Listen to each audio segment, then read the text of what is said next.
It's ADSN on the beat, where the data meets the street. James and Daniel in your feed, breaking down the code you need. Tech talk, ad game, and a little AI. Every week we got the chat on ADSN. James, we're back, ADSN, where we're talking all media tech, AI, monetization. Every week we're going to have a new topic. I think this is what we're going to do. But before we kick off, big news, probably the biggest news of the week, to be honest, of everything we're going to cover. ADSN topped the charts, #1 in Namibia. Shout out our fans in Namibia. We did do it. Someone sent me a note and they're like, hey, you know what? It's impressive to be #1 in a country in general. So I take that. I've never been there. It seems interesting. And I'm proud of us. I think, I'm proud of us. There's only so many countries in the world and we hit #1 in one of them. That is true. What is it? There's overnight success, years in the making. I like it. Mm-hmm. That's where we are. Okay. So now it's all going to be downhill from there. But we got a great episode. This one, the very first one I'm going to kick off. I don't know if you saw this. Hopefully everyone has. This guy, if you call me an unk, this is an unk. Kumar, retired accountant, dropped a banger video on Instagram announcing that he's going to release something on July 10th. If you haven't seen this video, you have to. It went mega viral. This guy's got to be late 50s, early 60s.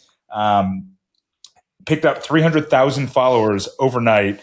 All he had was a video saying, "I'm Kumar, retired accountant. I'm going to break it all." I wonder if we should try to do that for this. Maybe we does the world know that we have the primary post call out? Does the world know our theme song? I think maybe we have to do an Instagram video just all about that. I think we have to. I think we're going to channel our Kumar. Every Gen Z, Gen Alpha is in the comments being like, "Unk, you got aura coming out the wazoo." Let's have Chris show the video right now. Oh, so yeah. we can see this. This is a message to all finance bros. My name is Kumar. I'm a retired accountant. And I'm going to steal your jobs by becoming the biggest accounting influencer in the world.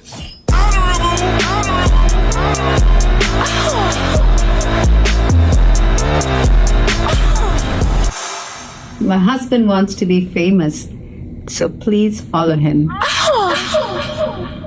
This is my favorite video of the week. What do you got next?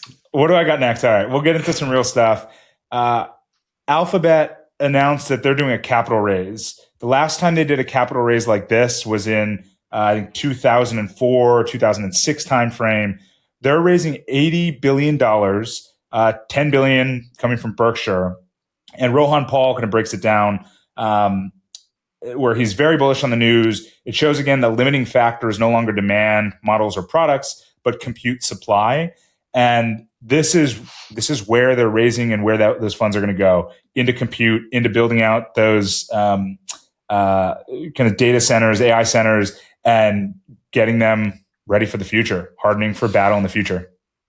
Yeah, I read something about how this is like a reaction to the upcoming IPOs for SpaceX, Anthropic, OpenAI, and others. Basically, there's just like a flood of cash right now that wants to find tech. And this should, I guess in theory, it's sort of offensive and defensive, right? I mean, obviously like access to cash to build things, as you mentioned, but I think it actually is offensive in that it will hurt the, in theory, demand for these other products. I don't know how much it actually ends up really hurting it, but it is interesting game theory for, $80 billion. I mean, this is just silly that we're talking about this, but I guess it reminds me of I saw this post in reference to Josh Kushner and Thrive Capital, early shift investor. Basically, there used to be a thesis that if you wanted to grow fast, you would actually invest early. But in reality, what happens is that you're more likely to 10x at scale than you are prior to being at scale. And so that's why you see these you look at something like Meta, who went from 10 billion to $1 trillion market cap, right? And so it's the inverse of actually what the old playbook is. And so you actually are smart in some ways to invest in proven things that have hit scale, because they're actually, although it's like hard to fathom that a Google could 5x or 10x from here, it actually could, which is crazy to think about.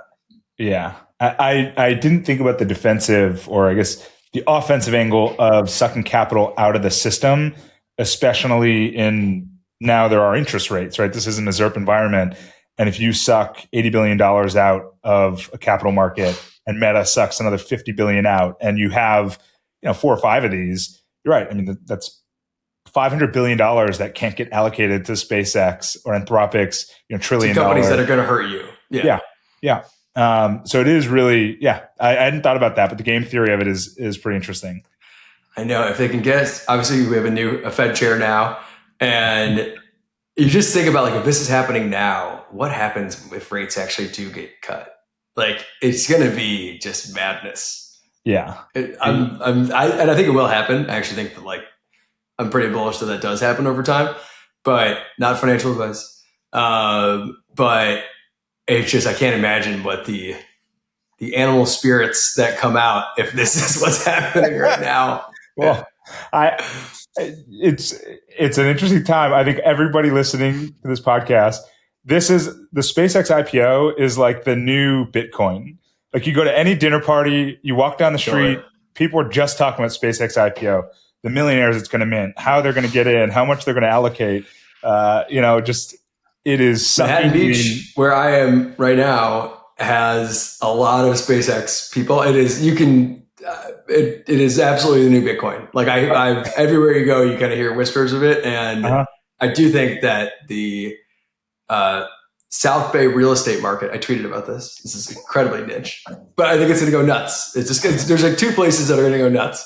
It's going to be Aspen and the South Bay. That's basically what happens. They're not minting millionaires. They're minting 100 millionaires that are going to come in and flood the market. They're going to Aspen, and then the lesser millionaires are going to be buying houses in Southern California. They're going to be your neighbors. Nice. Hopefully. Okay. Yeah. Well, we'll wait to see that one play out, and the Anthropic IPO. This next one, it's a chart we showed a few weeks ago of the app releases increasing pretty dramatically since the introduction of agentic AI and Codex and Claude Code. And kind of our position at the time was really distribute. This like highlights the distribution challenge, right? It's no longer the limiting factor to build it, but actually distributing it. And Level SIO, I think, put this really, really well, where they say that the challenge is that everyone can now build apps. That's the challenge. But 1, almost nobody has distribution in audience. And 2, nobody has the money to pay for distributions, ads or UGC. And 3, the creative genius to get distribution for free, guerrilla marketing, organic marketing, is also non-existent. And I thought that really framed it well, that it's not just distribution holistically. It is distribution as a problem. It is paying for distribution, if that's the angle, or going viral. Those 3 things in this market now are incredibly hard. Yeah, it's like the YouTubeification of software. So, like, there was a period of time pre-YouTube where not everyone could actually create content and distribute it. Then everyone got on YouTube, and anyone could post anything they want.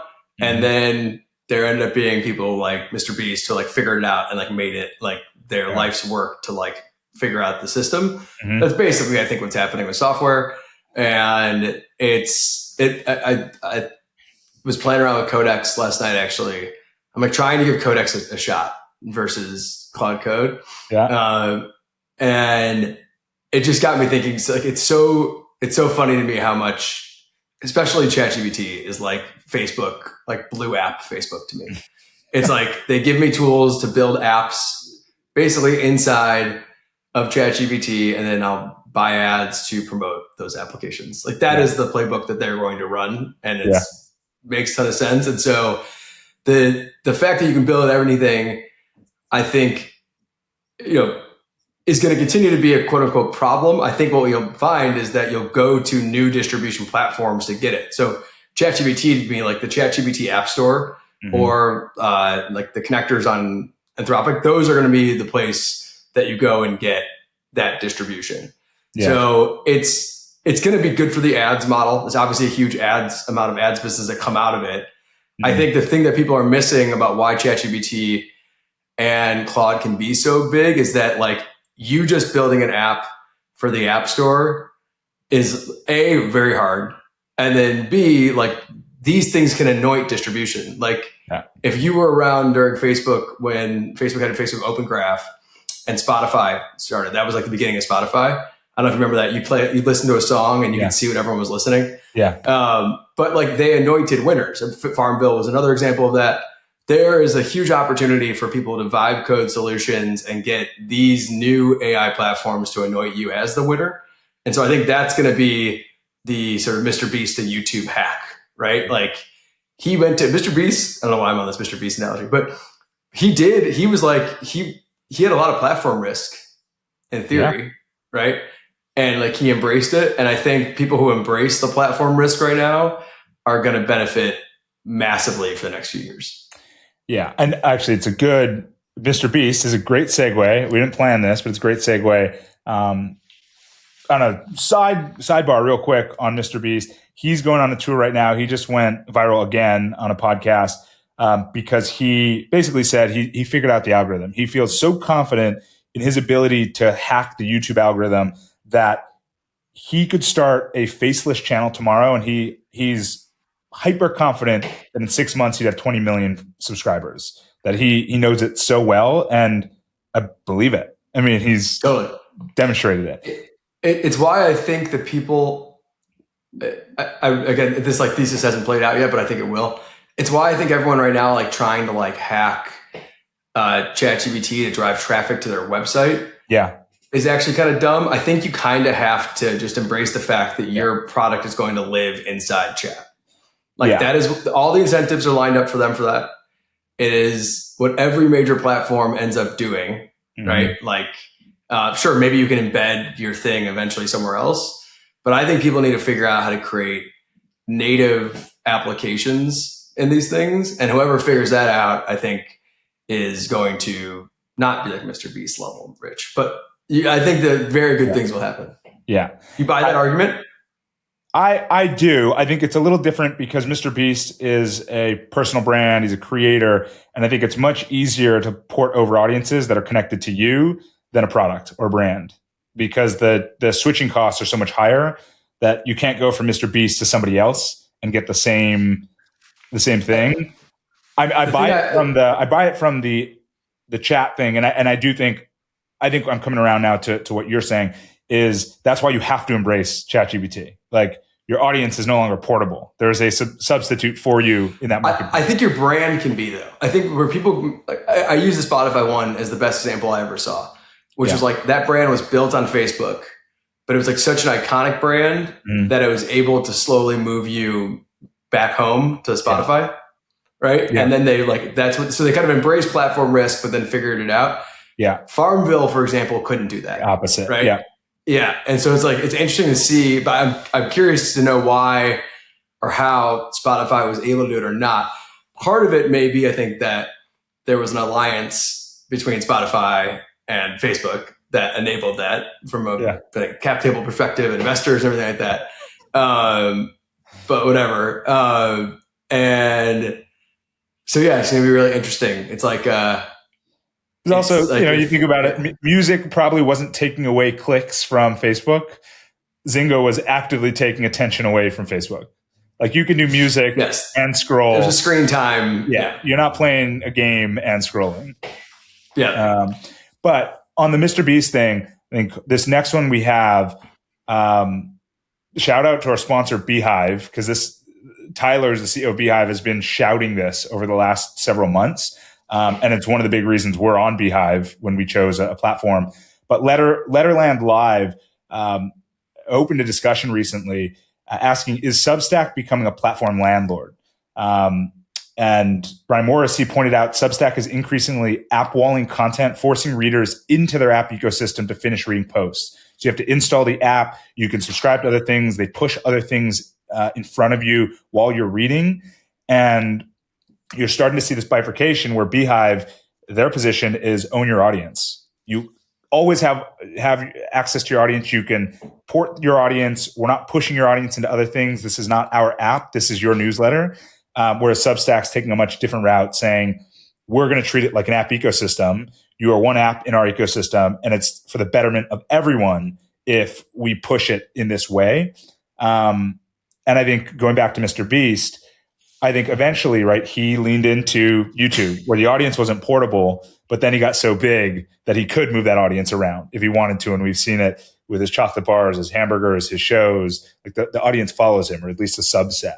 So I'm curious to get your take on this Substack Beehive battle for audiences. I'm betting on Beehive. We are, full disclosure, both small investors, so that is like investors and sponsor. But long before that, I mean, I think we were customers, and I think that's why we bought into the company. I think you need to. I think for something like that, especially like newsletters, like content creation and stuff like we're doing right now, I think that needs to be the thing you own. But I think if you're going to build experiences, right? Like, I think if we were going to build a game, or like, or honestly, games. Or if we were going to, I don't know. I think newsletter makes a lot of sense. That one's personal. Emails are tied to identity. I think that, like, I understand why that should maintain. And email is not going anywhere anytime soon.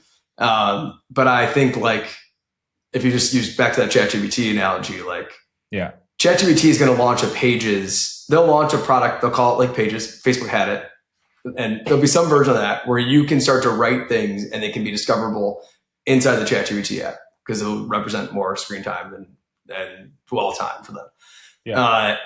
And like it'll become a publishing platform, which, like, to that point, I think maybe the Substack guys know this is all coming and that, like, they kind of have to, they're in a fight where they have to wall it off before they get walled off. But it's not, I don't think it's a super strong position to be in if I'm those guys. No, I'm betting on Beehive all day, and what those guys are doing, I think they've put a stake in the ground, and it's resonating. And we talked to Adam Ryan last week on the pod, CEO of Workweek. That dude's great. He's impressive, super impressive, and his pitch is the same. Of if you know your audience, you can start to do measurement, you can do better advertising, you can better align your audience with the brands you work with and the content. Like it is a closed loop improving system if you own your audience, and that then benefits the platform. So I'm with you on this. It's funny. As we're thinking about this, I was just thinking about how ChatGPT bought the TVPN guys. Yeah. And it would be interesting if they had them working on creator tools for chat. That'd be a very good group of people to do that. Yeah. And like, that'd be a little Trojan horse that nobody's talking about. Trojan horse. Yeah. That'd be cool. Okay. Right. Let's. At that point, I'd actually believe why I'd spend $100 million on having these guys sit there and vibe code out, my notes platform or whatever it is that's going to live in there. Yeah. Totally. All right. I like that. Every now and then. Every now and then. Yeah. Okay. I can't wait for that to be true. And then we point back to this episode and say James broke it months before. Yep. Done. Okay. So we talked about Kumar at the beginning, dropping a viral organic post. Now, the other one that got posted this week was an ad for Claude with influencer RPN, and Tech Bimbo is her handle. But Jamie Gannon posted that the art of advertising is back. And if you haven't seen this ad, it doesn't even feel like an ad. But Roberto Nixon, RPN, he talks about Anthropic and Claude, how he does it, all the cutting edge tech. He's also a creator. The video that he shot, it's beautiful. It looks like the top echelon of ads that you watch anywhere else. But it's him. It just follows him, his life, and how he uses Claude every day to unlock time for him while still driving his business forward. And I like it because it humanizes AI, right? I'm going to add this to the list of things I'm not impressed by. Oh. When AI companies do things. They have an unlimited amount of money. Okay. They have God knows what models are helping them figuring out the story. I don't know. Like, sure, if you like give me all the steroids and I can do any like. That's fair. That's fair. Yeah. But I think it's what I appreciated is they didn't lean into the tech, right? It leaned into the people, and I think that's a different point of view than we've seen. Where I'm sure that Claude Mythos said, "Hey, don't lean into the tech, lean into the people." It's a different point of view than what he's like. Sure, brilliant. I just think I don't think they just sat there and storyboarded it with it, and Claude. I'm sure. Yeah. All right. So we've got a lover on here, and then we got a little bit of a hater. All right. Yeah. Let's skip that one. Sorry to offend. All right. Now I'm curious what you thought of Apple's WWDC yesterday, or what were the thoughts? I am still really. I think it's really smart. I go back and forth on this.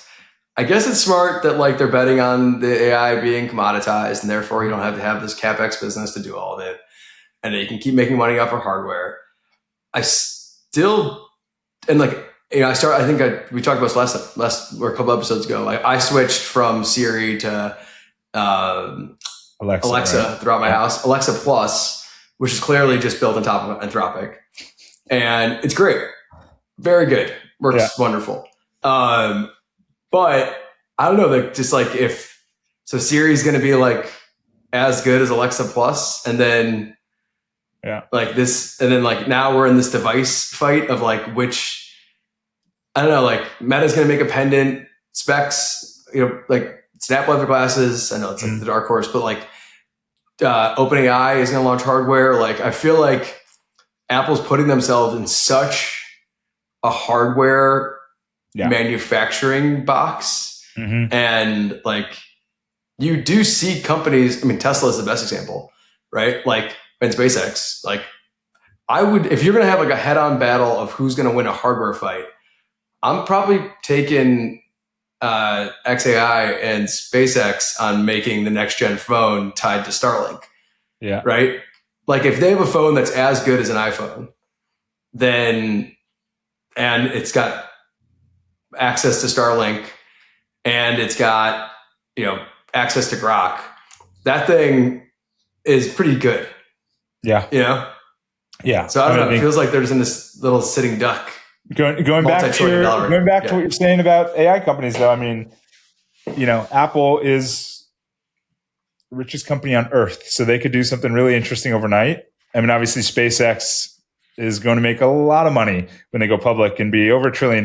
But I don't know if they have the God mode on the AI models, right? Like that's the thing. The thing that I value, when I look at OpenAI and Anthropic, it's that they are not, everything they ship is AI first. Yeah.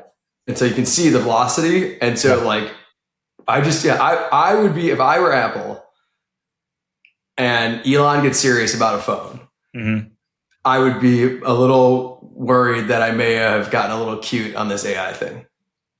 Yeah. I could see it. I think it's going to take years to play out, for people to switch, but I could see it. And you think about, and I haven't read enough about it, but like you think about Berkshire investing in Google now, right? Where they've always been on Team Apple for all practical purposes. It may show that there is a benefit to having that CapEx business that you can then create all these. Yeah. You know, you obviously have your chips business, you have your models business. So I don't know.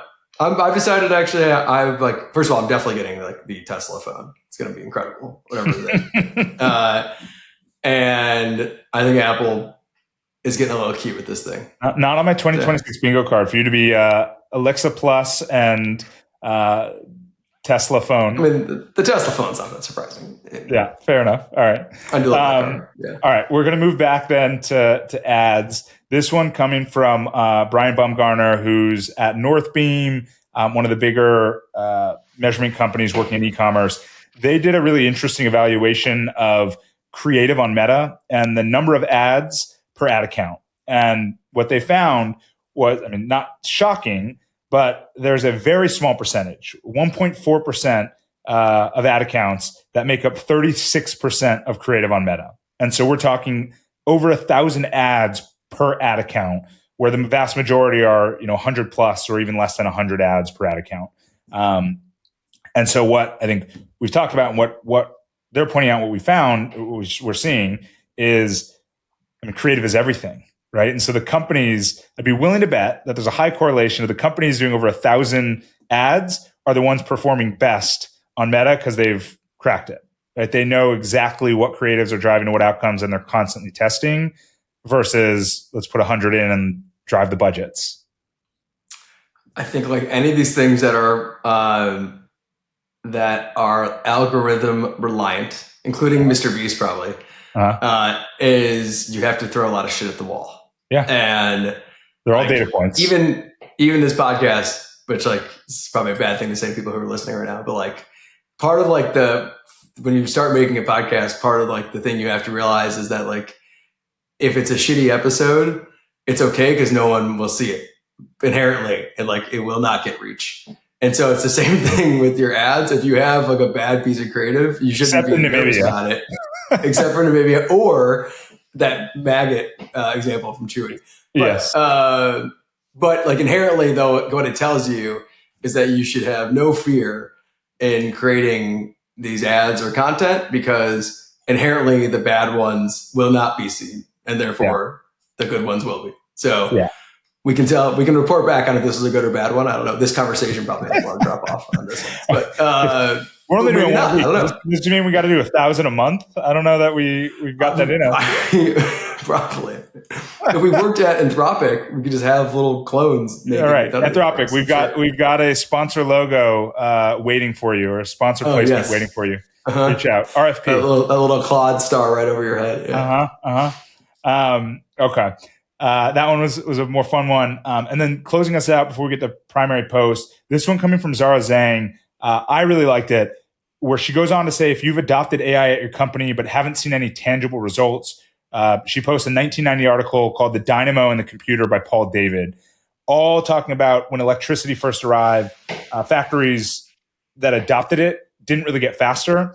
And it took years for them to realize it's not electricity that makes you faster. It's what electricity enables for you to reorient the entire workflow. And so we've talked about it in another post from Nikunj Kothari, basically talking about token maxing, that there's a reason token maxing actually is important and everyone looks at it irresponsibly, but you kind of just have to push this into adoption and into existence before you can rework the company. Like if you don't have adoption, you can't rework this thing from the start. And I think that's what a lot of people miss is they think it's irresponsible spending. You need to optimize, but we're in the first inning. We just got to push this thing in. Yeah, very much agree. I heard a good analogy, which was in reference to the NBA Finals, the Knicks and Spurs. And they're talking about like Wemby is like AI. It's like inevitable, but it's like not there yet. It's like eventually the Spurs are going to win like 10 fights. The guy's just like, but like it's like haven't like figured out the workflow yet. Like how do you exactly use this guy?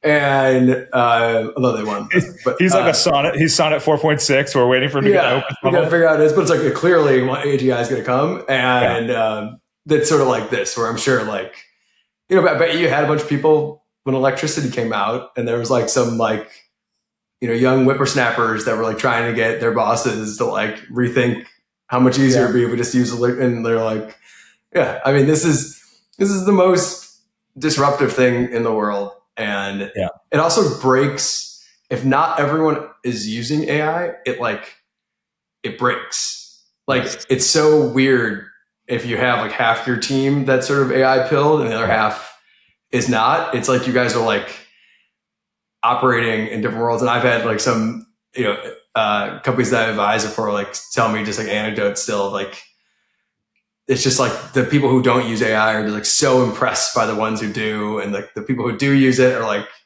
just like, I did that in like 4 seconds. What are you talking about? It's just, Wemby is AI. I think about the electricity stuff and it's like, there were probably headlines of like, I don't know, General Electric burns through megawatts and is like just burning electricity. And spending a fortune doing this. Horses. All right. What time? That's a good one. Go. What time is it? Primary post! Primary post! I will start us off this week. But I want to finish off with yours because you've got a great one. I'm a little jealous actually. My post coming this week. David Senra. I think it's a follow on from last week when we talked about that more people don't talk about the risk to starting businesses and founding. And I found it interesting. Mark Andreessen was on the podcast just pushing that we need to drastically increase the number of founders, that we need to get more people giving entrepreneurship a shot, that the fate of the world over the next 1,500 years is riding on these people. Maybe a little sensationalist, but I think the other side to that coin was what we talked about last week of like, yes, we need more entrepreneurs, but we also need to normalize like the risk taking. And like, it's not just you're an entrepreneur, you go raise capital and you build this great big business. You need to have some delusion for that, but that there's also this risk tolerance to it and that there's risk associated with it. And like, that's part of the journey. And like, that's actually part of the, enjoyment of the journey. Maybe not when you're in it, maybe not coming right out of it, but I think we got to pair those two conversations up, the risk and the need for these. I think what's challenging right now, if you're like Andreessen and those guys, and I like read a bunch of stuff, listen to it, but like we are not in Silicon Valley, we're in LA. Is like, I think if you're exposed to the state of the art for AI, you're so optimistic. Yeah. And you're so convinced that there's going to be just a massive amount of just creation. And I think they really do think it's going to be like money's going to be kind of a non-issue relatively soon because the cost to create almost everything is going to come down so much. Right. And so like, if you believe that, right, then it's actually kind of the inverse. He's saying it's actually, people don't understand how I think what he's saying is like, people don't get how it's actually not risky right now to start a company because eventually everyone's going to become a founder and it is inherently less risky every day because AI is coming. And so I think that's actually what those guys think. And it's kind of like the whole thing where it's like, it's perceived it's safer to work at some big corporation, but like maybe it's not, right? Maybe it's actually safer to have your own, control your own destiny. Us as two Comcast employees will find out. We can report back on the take our conversation with a grain of salt. We can, I'm not, what does it say? Like, do as I say, not as I do. But I think that's where it's coming from. And it's very interesting. Yes. So we'll live vicariously through Mike Christo. Yes. Yes. Shout out Layers. Yes. Okay. What do you got? What's your post today? Mine is, this is from @BoxLongs. This is Snap IR hosting calls with investors after next Tuesday's spec launch. They're going to be super busy. Feels like a make or break moment. But basically, Snap next week is launching Specs. They launched the specs.com website. They did this big event. There's like rumors that Evan was wearing a pair of them at some event, and they look. If what he was wearing are the Specs, then Specs are going to be very cool. I don't think those were Specs, but maybe they were. Just had some new designer glasses. Yeah, I'm curious though why they have the IR day. It would just be so awesome if they spun that thing off. I think, but let's see. Yeah. There must be a team in there pushing for it, but yeah. But what if Evan pulls it off? I mean, who knows? Still, the RFP is still open for Evan Spiegel. I know he's doing his podcast tour right now. Like ADSN would be a great place. Hey, Russ, are you listening? Russ, this is to you. We're talking ADSN would be a great place to have this discussion. Two former employees love the company, have been very critical of it, but only out of love. No, we've made some really nice things about it too. All right. Okay. That's all we got. All right. Next time. Sorry, Russ. Bye. It's ADSN on the beat, where the data meets the street. James and Daniel in your feed, breaking down the code you need. Tech talk, ad game, and a little AI. Every week we got the chat on ADSN.